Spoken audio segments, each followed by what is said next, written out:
Good morning, good afternoon, or good evening, depending on where in the world you're signing in from today. I'm eager today to have on Brian Bosse, CEO of CUPANI Metals, to talk about the company's recent successful financing and what's up next. Brian, how are you today? Oh, you're on mute, by the way. Ask me again. Yeah, Brian, how are you today? Never better. This is fantastic. We're so excited about how the equity raise turned out. We're so excited about the summer, and we're just going from strength to strength, from success to success here, and I'm excited because we're building up momentum, we're building up speed, and it's a long runway ahead of us. Anyway, I'm doing fine. Thanks for asking. Incredible. Well, I'm very excited today about the conversation. For the folks in the room, here's how today is going to work. Brian's going to begin by giving a presentation. Then I'm going to pop back in, ask a few questions, and then we'll be taking live questions from the audience. So as you have questions, please put them in the chat, and we'll get to them at the end of the presentation. With that, I'll pass it over to you, Brian, and you can kick things off. And just as a reminder, today's event will be recorded, and you'll be able to watch the recording right here from this URL. But without further ado, I'll throw it over to you, Brian. Yeah, thanks very much, Daniel. So look, we'll do the presentation kind of in two parts. We'll do one short part. It should only run about 10 minutes, and it's for the finance nerds, the value investors, the people who got in early. They want to know about how the financing went, what we did with the financing. Then we'll do one or two quick slides on the exploration already underway. Then I think we're going to have a lot of Q&A, and we'll answer the Q&A questions with reference to the longer slide deck, exploration targets and all that sort of thing. So if that's all right by everybody, let's get underway. So the first thing I want to say is we've got the new title page up, and I want to call to everyone's attention. If you didn't know it already, we now have a USA ticker. Okay, so on the OTC quotation board, Charlie, Uniform, Papa, Indian, Foxtrot. Okay, the original ticker, CUPA in Canada, still there. They're both valid. They're both working. The shares are exactly the same shares. So if you wanted to, you could buy it on one market and sell it on the other someday, but same share. Okay. Company still called CUPANI because we have copper, we have nickel, we have platinum, palladium, and a unexplained but hopeful piece of gold. All right. It's just a few slides here on the financing. So we have announced that we closed 3.8 million in two tranches, so a total of 3.8 million. And when you look at the number of shares issued, which is roughly 20 million shares, the exact numbers will come any minute now. But for the reason of not getting bogged down in details, I've just rounded everything here. So $3.8 million dollars raised at an average share issuance price of 19 cents. So how did we get that 19 cent when we were offering at three different prices? Well, the hard dollars, meaning things that are unconnected to income tax credits, is 16 cents. The flow through, which is the regular shares plus an income tax credit if you're Canadian, was 17.5 cents. And then the charity flow through, which is income tax credit stacked with a charitable donation tax credit, which are then stripped out by another party called Pear Tree. Those were issued at 24.5 cents. So when you blend it all together, the Treasury, the company, issued the shares on average at 19 cents, which is great because the stock was 16 when we announced this, and I think even now it's trading 17. So, people talk about cost of capital. This is a good cost of capital. Okay. And then the breakdown of those parts, I've got them in four here. The largest, of course, is the flow through. So that's FT for people who are not resident in Quebec. Okay. Second largest is the charity flow through. That's the stacking I talked about. And then third is flow through for residents of Quebec. And we'll talk about why these jurisdictions matter in a second. And then roughly $100,000 of people who bought stock but didn't buy flow through or charity. And of course, as you can see, we're trying to channel into as much charity flow through as possible. And there's a reason for that. It gives us the best cost of capital. And let's see what it says on the next slide. Actually, I'm not finished with this one yet. Sorry about that. So the 1.27 round numbers million of charity flow through. I'll say this a couple times on this call. $1 we raised. I find a buyer who wants to buy shares in the company and buys $1 of charity flow through. The company gets to spend that in the field 2.17 times. So for every dollar raised, we spend $2.17 in the field. That's what makes, amongst other things, Quebec such a fantastic jurisdiction for explorers like us. Okay. So the way this works is $1 from a buyer, and then there's 54 cents added to that by the company who does the tax credit stacking. So now it's $1.54. So that's how we sell the shares at a treasury at 24.5 cents. And then we spend 24.5 cents, or $1.53 of cash. And then a year later, we get a rebate, 45 cents on the dollar spent from the Quebec government on the proviso that we spend that 45 cents on the dollar a second time. So now if you take $1, you gross it up to $1.54, and then add another 45% of that, you get $2.17. And so, when I look at companies who are further down the road than us, and as many of you know, I look a lot at Power Nickel. I think they're doing great things. Terry's running Power Nickel, and he says, look, all we really focus on is that cost of capital. So when we raise, we want to do as much charity flow through as possible. And I can see why. He's doing great things there. Okay, so that's this slide. Now we'll talk about those rebates from Quebec in dollar amounts. So for what we spent in the exploration year 2024, we're expecting about $600,000 cash back. That money should arrive this summer. And then, of course, we know we're going to be spending a lot in 2025, so we'll call that maybe $3 million spent in 2025. And that applies $1.3 million to come back to us in the summer of 2026. Again, all of that money will go back into the ground. So a couple of notes about the financing that we've closed. Insider ownership percentage is now 44%, rough numbers, of all the shares are owned by insiders. Fantastic insider ownership and fantastic alignment with the total shareholder base. In this financing, we had our CFO, Brian Bosse, and I'm sure he's watching. Thank you, Brian. Bought $150,500 worth of stock. He bought the flow-through stock, and he paid 17.5 cents. So that's 860,000 shares. Finder's fees. I've always, for those who have known me a long time, I've always kept an eye on the pennies when it comes to doing an equity raise. And so, I did all of this myself. The company did all of this ourselves. So therefore, we paid a lot less in fees when we find our own buyers. It also means that when we find our own buyers, we're finding people who we expect to hold the stock for quite a long time.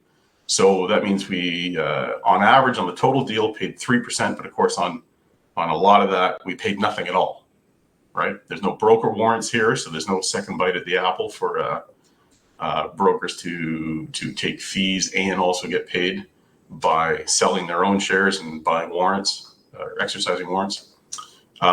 Because we have spent so long preparing this financing, I like to joke, and I say it with love, I've presented this story in every Saint-Hubert in Quebec, from Chicoutimi to Gatineau and back again. And I've met a lot of great people, and we did that because we understand that, a Quebec story expects to find champion shareholders in Quebec.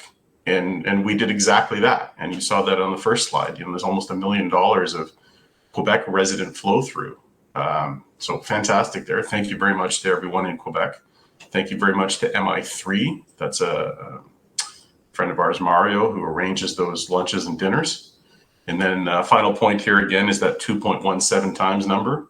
A very smart way to do things. Thank you to Pear Tree and Gary Bastruk. Okay, other notes about the deal. I think this deal is going to improve our volume on the stock exchange, right? More shares held by more people, fewer shares held by insiders, still a really high insider ownership. So I'll use a couple data points to highlight that. Canada Day is July 1st, so the Canadian exchanges were closed. The American exchanges were open. We did 55,000 shares of the American ticker on July 1st. I don't ever remember seeing 55,000 shares in the US market. So that's great for us. And then so far today in the Canadian market, there's 170,000 share volume. Also fantastic. And then for those who care about how we invite people into our financings, remember each of our press releases always has a link in it when we're doing a financing to a web portal run by a company called CUPANI. And by doing that, it allows us to lower the barrier of entry of someone who wants to invest in our financings. So as an example, the CUPANI allows us to accept, $7,000 from somebody in Finland. And, there's zero cost to them. They don't need to get a lawyer. We don't need a lawyer to vet their application because the CUPANI software is built by a lawyer. It does it all for us. And that also allows us to do things like say to the world, if you own a single share of CUPANI on the day we announce a financing, you're eligible to buy into that financing whether or not you're accredited as an investor, because there's an exemption for existing shareholders. So we've always done that. We'll continue to do that. And I'm mentioning it because if you don't know about it, you wouldn't take advantage of it. Okay. Now the money we have on hand, lots of money now, will carry us through to drilling. And the webinars, the lunches, the dinners, the conferences that we've been doing before the deal and during the deal, those will continue. We have a spectacular story. We want to get it out to as many people as possible. And we're just at the beginning of what I expect to be a really great run. And then out of all that 3.8 million, I just did a tally in my own head. It's probably 75 different buyers of that. So again, that'll help with liquidity, right? Some people will buy more, some people will sell in a year. All of that will create volume in trading, and volume in trading will also help us. So that's why I'm super happy about everything that's happened related to this financing. Okay, I'm sure we'll get to lots of Q&A about exploration. We're totally prepared for that. So I think I will just supersede some of the questions right now with how do things stand today in the field. So right now we've got 15 people in the camp. We've got the exploration summer season already underway. So we closed the financing last week. People were in the field the next day. Next week, so what's today, Thursday? Next week, we're starting the airborne, underneath the helicopter, magnetic, very long frequency, so that's VLF, and electromagnetic geophysics flights over a huge land package to be looking for more zones like the Blue Lake Zone and like the Cancun Zone. We already have teams in the field right now following up on last year's Cancun Zone discovery. We have teams that are building the drill sites for the drilling that we're going to do, and we're already permitted for those. We're also permitted to build ATV routes, so we're planning and we're clearing out those routes right now. One of the things that I care a lot about, because Mother Nature has given the endowment she has, and the geologists and the geophysicists will find it. I can't change those parts, but one of the things I do care about is the cost of exploration. So I'm really focused on, as much as we can this summer, we're going to come out of this summer with an ability to explore without choppers, without helicopters. Now, the guy who runs the helicopter company, I know is one of our shareholders. He might be watching this. Sorry, but choppers are expensive. So if we can move at least half of our time, maybe even 2/3 of our time, from chopper time to ATVs, so Honda ATVs that we own, or boats, or ferries that can bring pickup trucks and carry 10,000 pounds and move 5 or 6 people at a time across the field, that will do us better in the long run. It will lower the cost of exploration. It will also lower the threshold for economics, which of course is the most important thing in the long run. And then finally, related to the threshold for economics is our wind and solar installation to run the camp.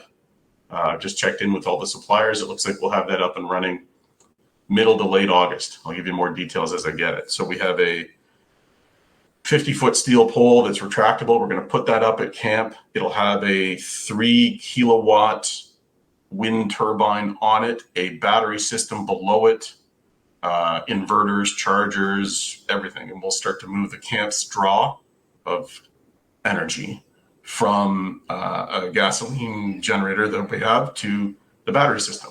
And it'll stay there all year. And if we do it right, we'll also be collecting weather station data all year, with the long run plan that perhaps when a mine gets built, it can be built with an energy source which is focused on wind more than on diesel.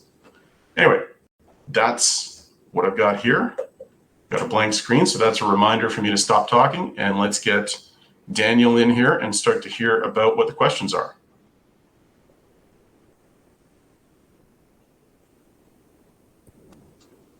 Wonderful. Thank you for those updates, Brian.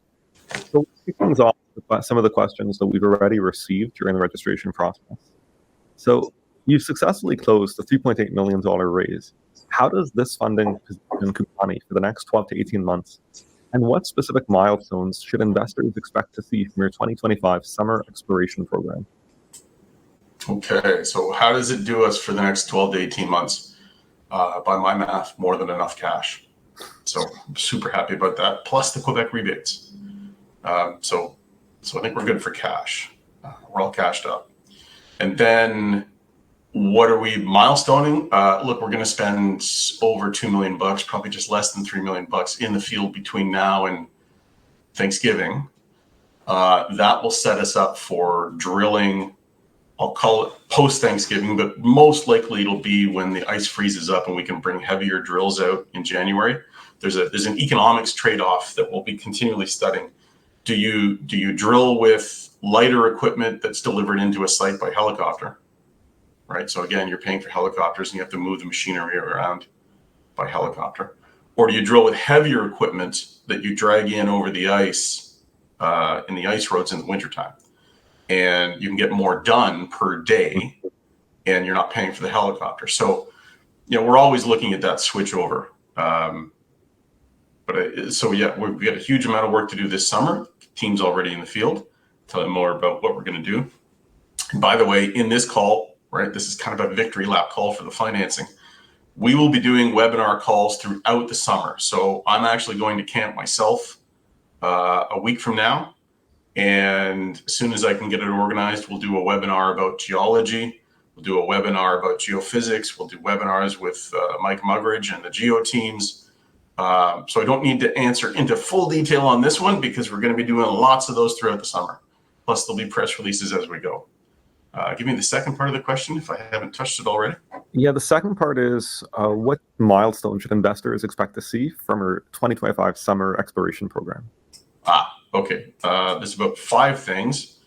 One, we're going to fly a huge amount of geophysics, and we're going to do it in areas that have either not ever had geophysics or areas where the last geophysics was done in 2010 by what is today now subpar technology.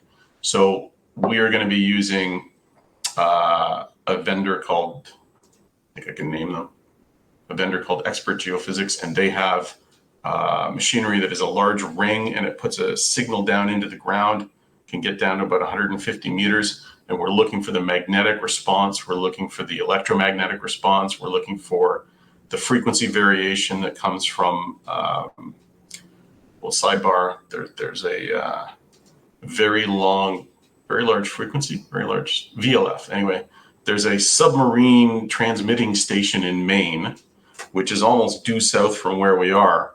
And as it happens, the ore bodies that we have already knowledge of are lying perpendicular to the way that carrier wave comes through.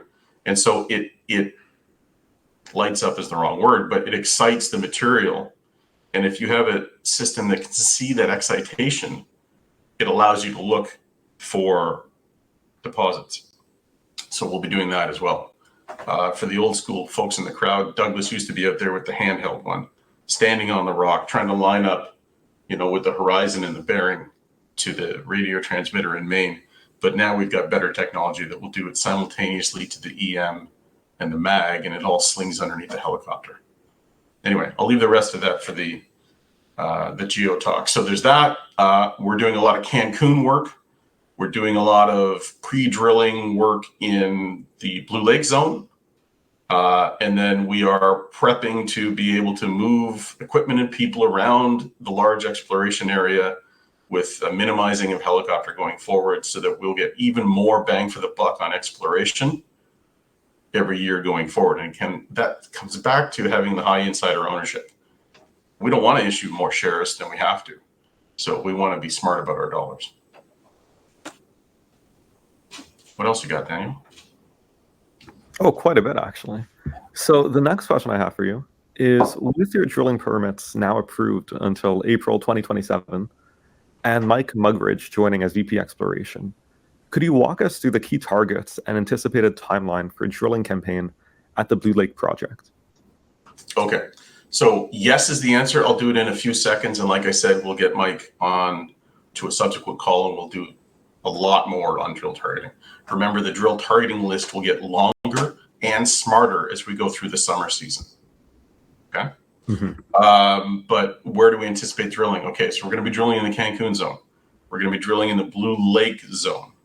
We anticipate that we're going to be drilling in the Anticline Lake zone, and we are expecting that we're going to find targets in the Doublet and the extension zone, and whether they make it onto the first drill target list or not, will be a function of, do we do it by helicopter in the fall, or do we do it by ice in the winter? Coming back to how much can you get done per day per dollar?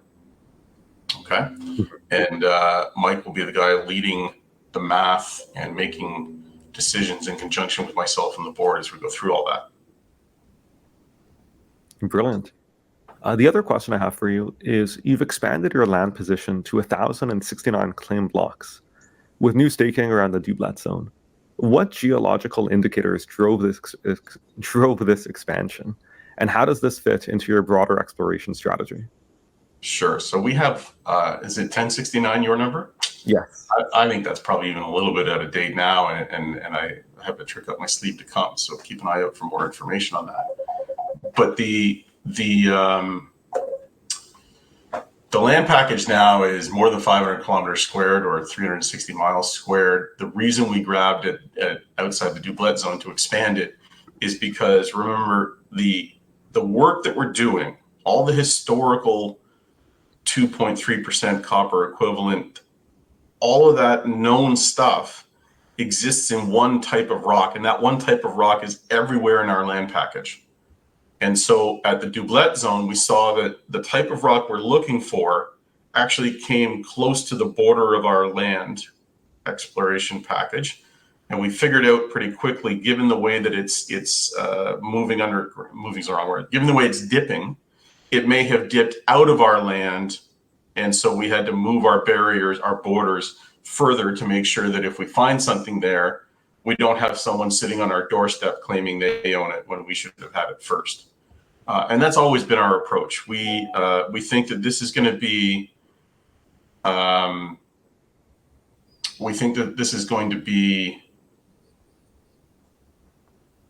a huge regional zone.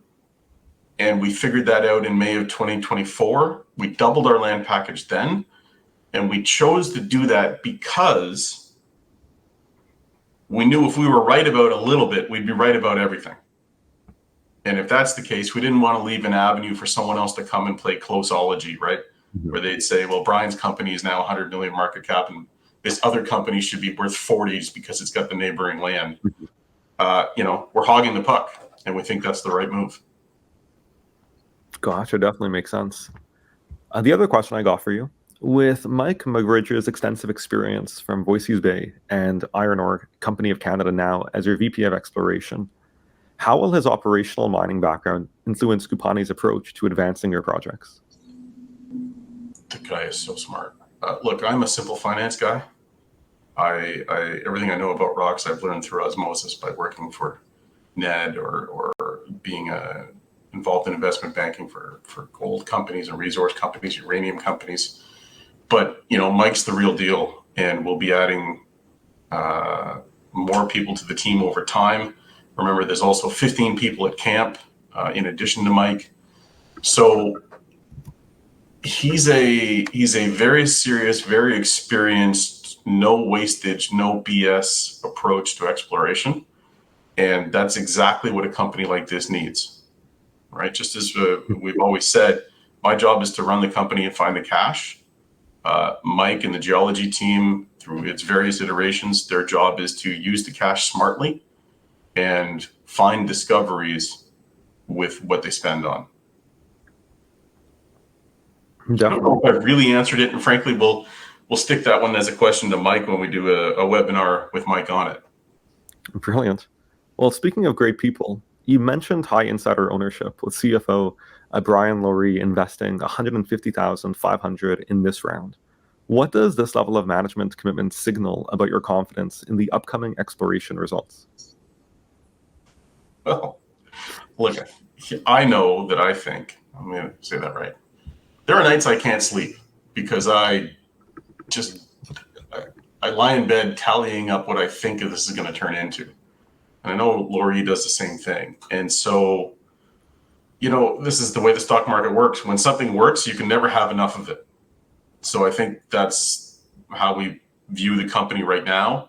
As a reminder for those who don't know, I'm the largest shareholder of the company. Upon the closing of this financing, I think my ownership is 27% of all the shares.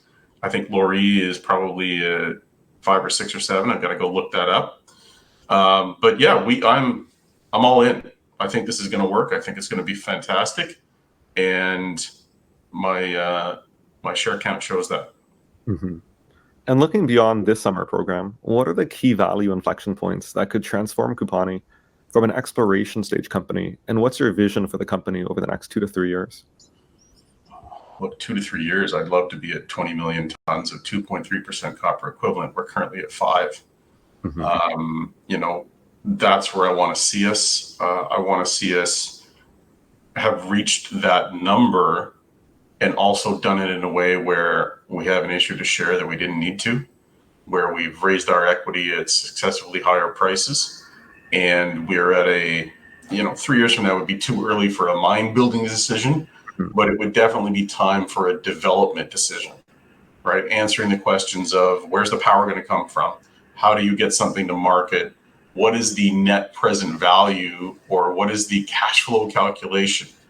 Because the answers to that, I think, unlock an even bigger question, which is who gets to build it, right? And we're a long way from that.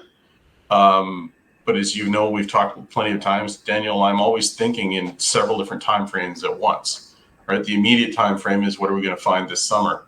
The long time frame is what's it going to cost to build something at different assumption amounts of equivalency in the ground, and what's the return to building that? And then finally, who's the best team to build that, right? Is it CUPANI with a larger staff, or is it an entirely different company? Those are problems for the year 2027, but they're good problems to have. Definitely. And in the interim, when will boots be on the ground at Blue Lake? They're already on the ground. The minute the money closed, we had boots on the ground, and we'll be there probably through to the end of August. There might be a subsequent trip in the fall, and there'll be pre-drilling trips, and then there'll be drilling trips. Will there be any testing on the samples from the February trip?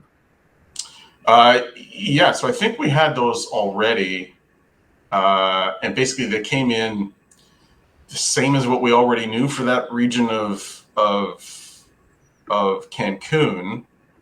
And so we did get better data, but so far it's shown the same data. So we're going to go back there and we'll be trenching this summer.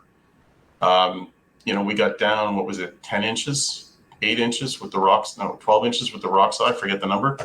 It's so damn cold that we didn't spend as much time as we would in the summertime.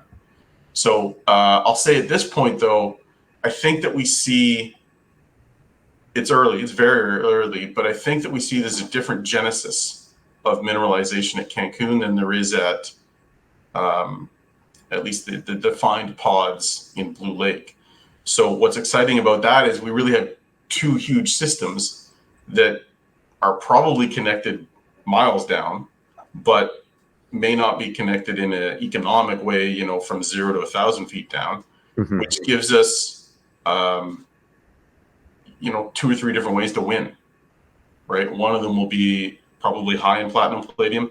The other one will be probably much larger, but with lower platinum palladium. We just don't know that yet, but that is why we're going to have, well, as part of the team we have out there right now, we have structural geologists out there, and we'll be doing a lot of structural work to understand Cancun and how it's different from Blue Lake and how it's similar to Blue Lake. So there's a huge amount of work to do, and I know the guy who asked that question, and he's on the right track. It wasn't terribly informative versus what we already knew, and we had other things to say. So, and then by the time we got to it, we realized, well, it's 6 months old now. It's probably not worth even saying. So that's where we're at. Okay. Do you currently have a number one drill target? Me? Absolutely. It's what I call the sister to Pogo. I should probably show you that on the deck here. Just let me get organized.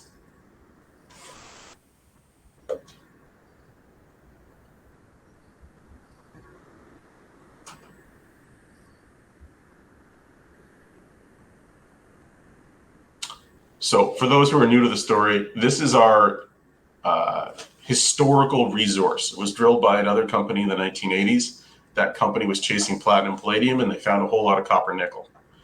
And this is where we get our 5 million tons from. We know that this is a number that is underrepresenting what reality is because they didn't count mineralized intervals that were less than 5 feet thick.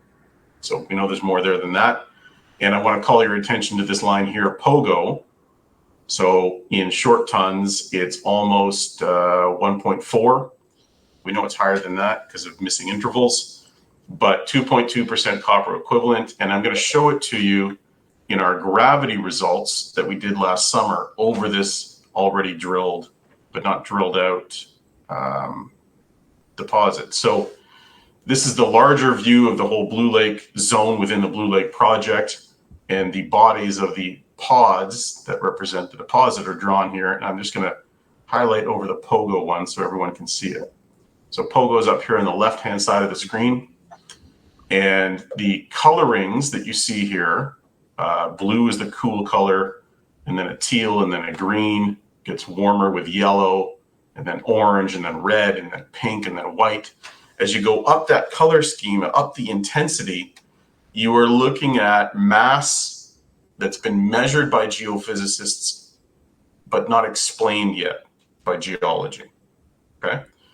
All right, so now I'm gonna take this slide, I'm gonna move to the next slide where we're gonna focus in on not all the unexplained mass in a vertical column, which is what we're seeing here from surface to 500 feet. That's where you get these really big blobs.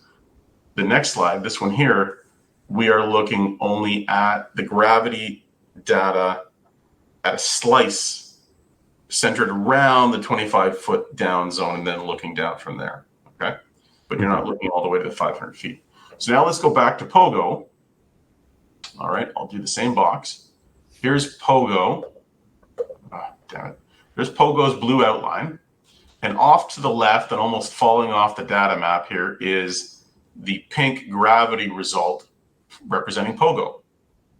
And we already know that Pogo is 1.4 million tons of 2.2% copper. And the reason why it's a little bit off is because, of course, the rock is dipping as it goes down. So the surface manifestation is here. The gravity result is slightly off, okay? So if this is 1.4 million tons, Daniel, what the hell is this? Escape there. What is this right here? Because it's the same gravity response. It's 200 meters away and it's never been drilled. So I call it, corollary or sister of Pogo. That's what I lie awake at night trying to figure out in my head. What is that, right? Maybe it's iron, but if it's iron, well, it's not as good as copper nickel. But if it's copper nickel and it's the same as Pogo for grade, two big assumptions, we'll have to test by drill. I'm looking at that and thinking, this 2.5, maybe 3 million tons right there. And if that's 3 million tons, what's this up here? Again, never been tested, same gravity result. Got to drill that too. So these are the parts, you know, where I say how we're going to get from 5 to 20. These would be key features in that addition, right?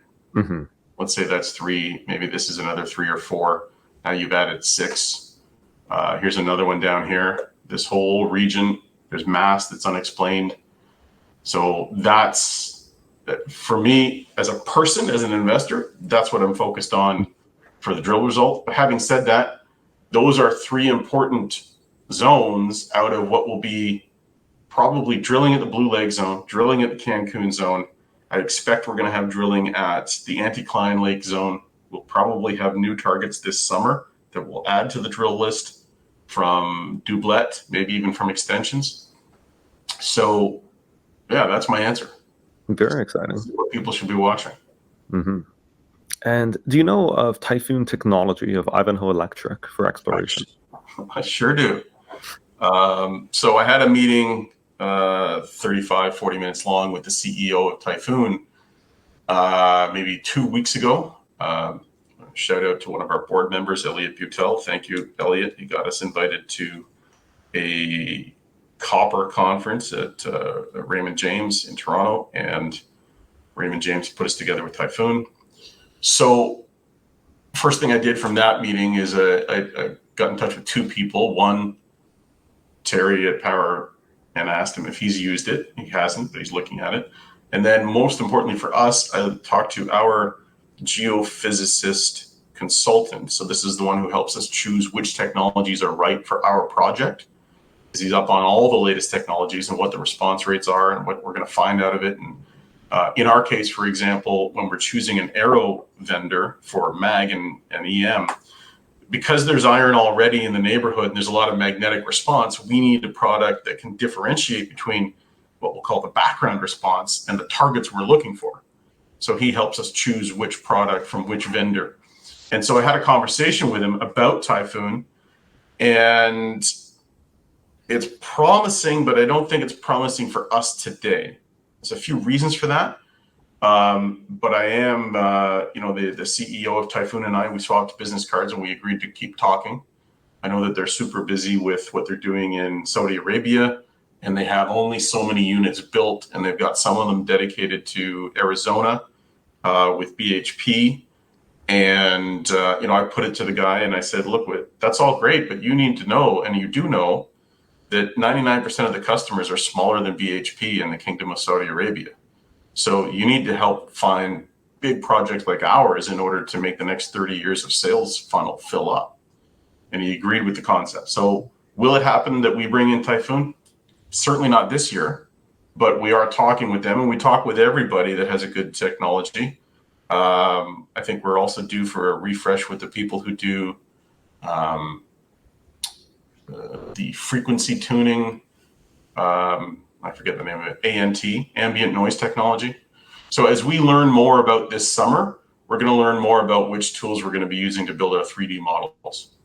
Anyway, that's probably deeper down the rabbit hole than most people want, but whoever asked about Typhoon, I hope you have an answer you're happy with. Yes, we're looking at it. No, it's not right for us today, but we'll continue talking. Wonderful. Well, Brian, thank you for these updates, and congratulations on the fantastic momentum. Any final closing thoughts before we close off the webinar? We've never been happier, and we hope the shareholders feel the same way. I know that the future is going to be great, and I can't wait to meet the future. Brilliant. Well, thank you everyone for attending and participating, and exciting to Brian for there to be future webinars at the summer. Definitely I'll be tuning in and very excited to just keep on top of the project. Wonderful. Thanks very much, Daniel, and thank you everyone for joining us on the webinar.